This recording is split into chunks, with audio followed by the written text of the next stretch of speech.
Kalau di mikrokomputer ada namanya mikroprosesor.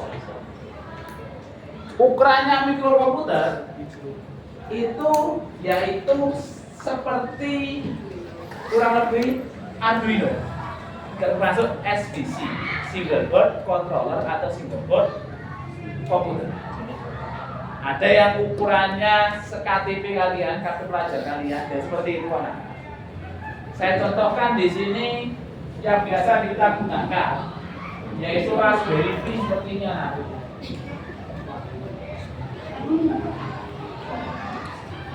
Harganya kisaran 900-an ribu, bisa lebih murah. Seperti itu.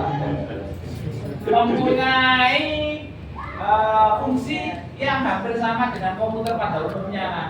Bisa gunakan game, bisa digunakan untuk keperluan kantor juga, bisa mendengarkan musik, bisa memutar video juga bisa.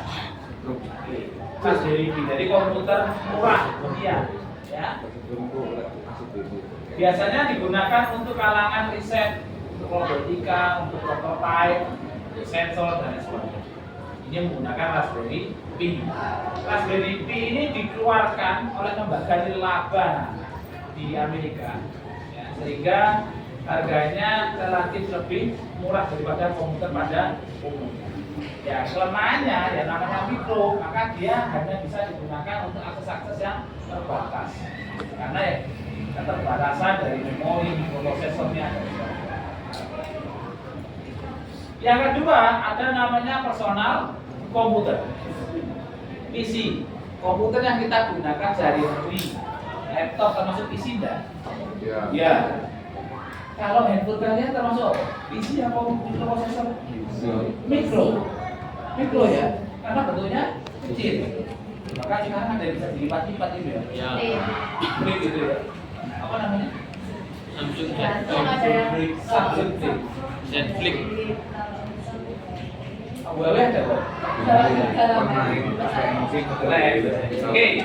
Nah, yang kita gunakan di lab ICT itu salah satu personal komputer tipenya All-in-1. Artinya apa? Baik, kalau didengarkan. Artinya bagaimana? Semua komponennya jadi satu. Di layar juga, di belakangnya, motherboard, RAM jadi satu. Kita sebut dengan All-in-1. Di Apple juga ada sebenarnya All-in-1. Kita sebut seperti ini. iMac namanya.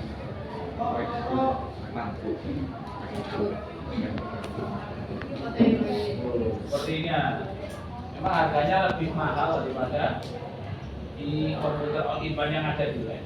Semoga ke depan lab kita berisi iPad seperti itu.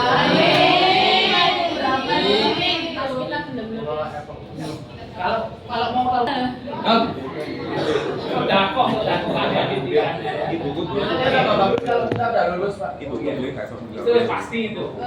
Oke, selanjutnya komputer.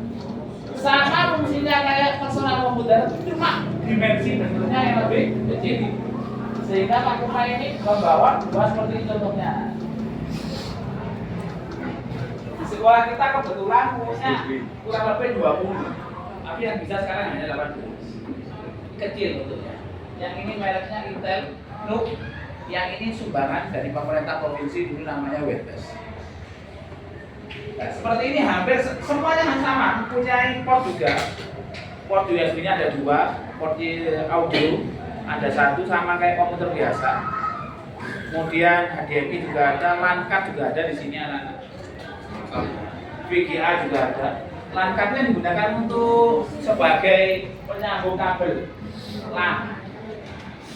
Sama hal persis kegunaannya dengan personal komputer.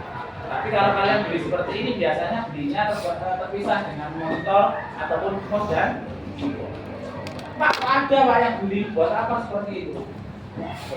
Ya karena biasanya orang sukanya fleksibilitas, dimensinya kecil, atau ruangan kecil juga tidak mengganggu uang.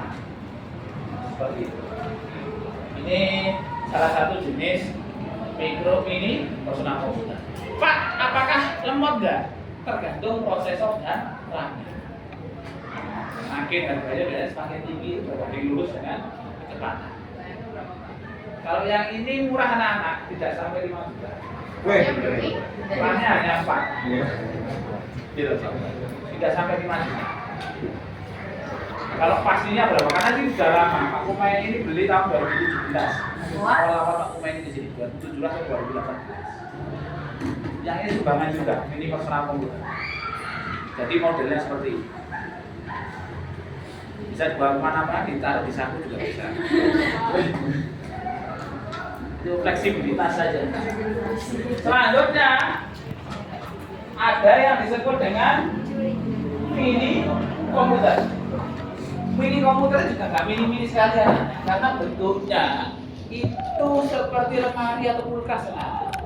Karena beberapa tahun yang lalu, tahun 70-an, 80, 70-an awal-awal adanya komputer itu besarnya, dimensinya lebih besar daripada ruangan kalian ini. Iyalah, komputer generasi awal itu sangat besar. Sehingga ketika ada muncul komputer yang dimensinya sebesar lemari es, kulkas 2 pintu, ataupun lemari pakaian seperti ini, maka disebut dengan mini komputer. Sekarang masih ada nggak Pak? Ada. Sudah generasi sudah ada, karena generasinya sudah sekarang serba kecil ya Nana ya. Apa? Alat kering. Oh iya seperti itu kan. Film-film jadul lah seperti itu ya.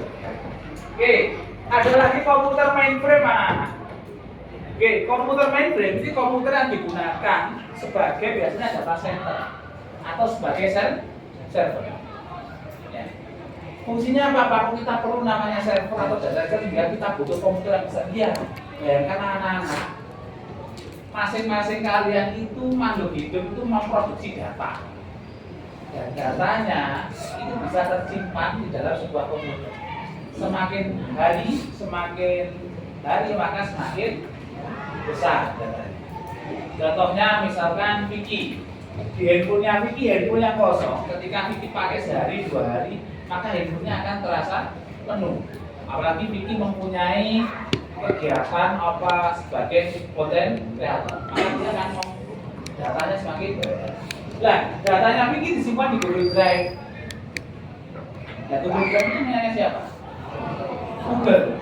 Android, ya, bermain dengan Android. Nah, Android, Google di seluruh dunia servernya satu. Maka bayangkan berapa kapasitas server yang dimiliki oleh Google. Itu Google besar. Shopee apalagi? Shopee juga besar.